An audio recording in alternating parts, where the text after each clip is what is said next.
Welcome to episode 2 of the Rescue Digest Tips and Tricks video podcast. Emergency services is about solving problems. We take a look at tips and tricks from fire, rescue, law enforcement, and EMS to help bring you ideas that you can use to solve problems in your community. This episode, Tactical Tarps. You probably already use tarps at work for things like sloppy eaters, protecting the station floor from the mascot. Improvised rain poncho. Fort. Superhero cape. Bad parachute. Sandwich wrapper. Pie shield. Pediatric puke shield. Other fort. But did you know that tarps can also have tactical uses? Watch this. On a good emergency scene, everybody knows what to do and how to do it. Things just get done. We're going to show you a trick that in many circumstances will help make this happen with your own crew or with people you've never worked with before. In emergency services, we use a lot of gear. Getting the right gear set up the way you want can be time-consuming. A great way to make equipment setup more efficient, whether you're working an MCI, an extrication, a technical rescue, or a tactical operation, is by using tactical tarps. The idea is to lay a tarp down in the area that you're going to set up or lay out your equipment. We're not just using a plain tarp here. A tactical tarp makes it clear to everyone on scene what equipment you'll need and where to put it.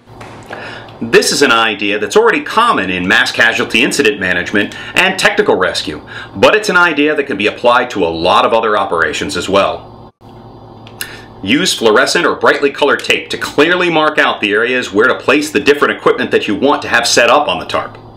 For large equipment, you can use the tape itself to spell out the words. For smaller gear, you may want to label the tape with specifics like the names, numbers, styles, and sizes of the equipment that you're trying to use.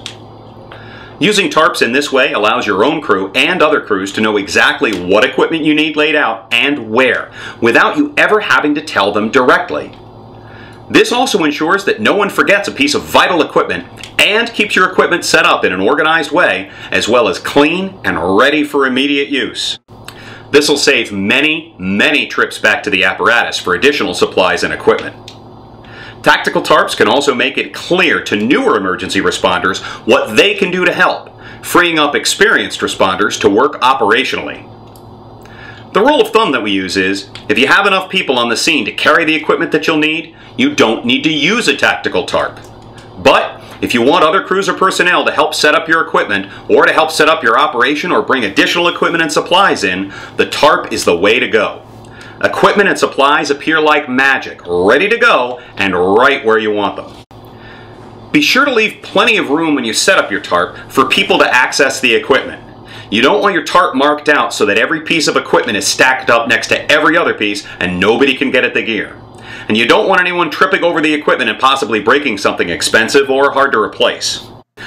Make sure that you store some kind of securing device with your tarps. Most of the time, you can use weights, nails, spikes, marker flags, or cones, and that's all it takes to make sure that your tarp doesn't start to roll up or blow away before you even get any equipment placed on it. Using tarps in this way is also great in the classroom environment. Have students or attendees get into the action by helping you set up for hands-on training. You can mark out the tarps in the exact same way, and the students just bring in the equipment that's listed on the tarps and put it right down for you. Tactical tarps will also help keep your training and operational areas clean and clear. When somebody sees a piece of equipment laying around, they know it's supposed to go back on the tarp. They're not perfect for every situation, but under the right circumstances, the use of tactical tarps is a great way to let people know where and how to help you without you ever having to say a word. For more information about everything you've seen in this episode, head on over to RescueDigest.com, where we also post new information and original articles several times a week. Check out the Rescue Digest audio podcast for news, interviews, and more tips you can use, available through the Stitcher Smart Radio app, iTunes, and wherever quality podcasts are sold or downloaded, like our website, RescueDigest.com.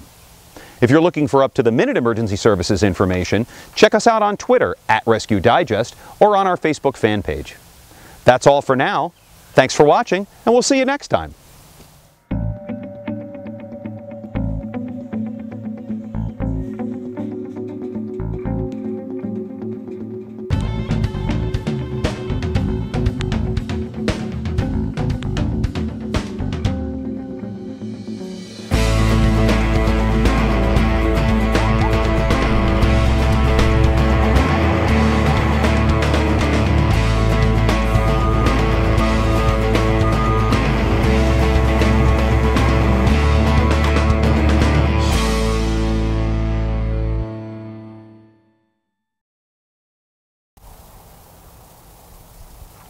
Tarps are awesome. Tarps. Tarps. We love tarps. Tarps.